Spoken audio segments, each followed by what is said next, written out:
Identitas jasad pria yang ditemukan di sebuah kamar indekos di Jalan Untung Suropati, Kelurahan Labuhan Ratu Raya, Kecamatan Labuhan Ratu, Kota Bandar Lampung, akhirnya terungkap.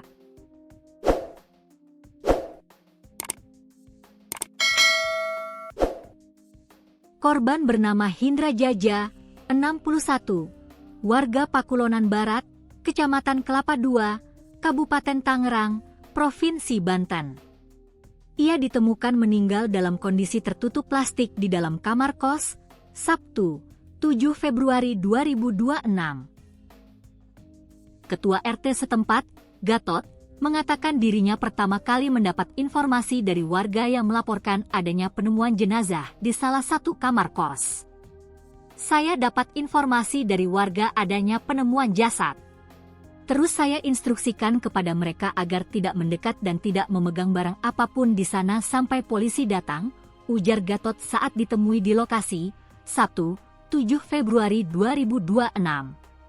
Menurut Gatot, saat dirinya tiba di lokasi, kondisi di sekitar kamar kos sudah ramai oleh warga. Ia juga melihat adanya tanda-tanda kerusakan pada pintu kamar. Pas saya datang warga sudah ramai. Ada bekas kerusakan pintu, kemungkinan bekas didobrak, katanya. Gatot mengaku hanya melihat kondisi jenazah dari depan pintu kamar. Saat itu, jenazah korban sudah tertutup plastik sehingga ia tidak dapat memastikan jenis kelamin korban.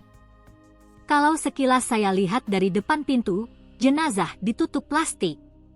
Untuk jenis kelaminnya saya tidak tahu karena mukanya tertutup plastik, ujarnya. Lebih lanjut, Gatot menyebutkan bahwa korban merupakan penghuni baru di indekos tersebut. Berdasarkan informasi dari pemilik kos, korban baru menempati kamar itu sejak beberapa hari terakhir. Informasi dari ibu kos katanya dia baru masuk ke kamar tersebut pada Kamis 5 Februari. Kalau dari mana asalnya saya kurang paham. Dia tinggal sendiri di sini. Informasinya dia kerja ojek online, jelas Gatot. Hal senada disampaikan oleh pemilik kos yang enggan disebutkan namanya. Perempuan paruh baya itu mengatakan korban memang baru menyewa kamar kos miliknya. Dia tinggal sendirian, kami tidak tahu dari mana asalnya, ujar pemilik kos saat ditemui di lokasi kejadian.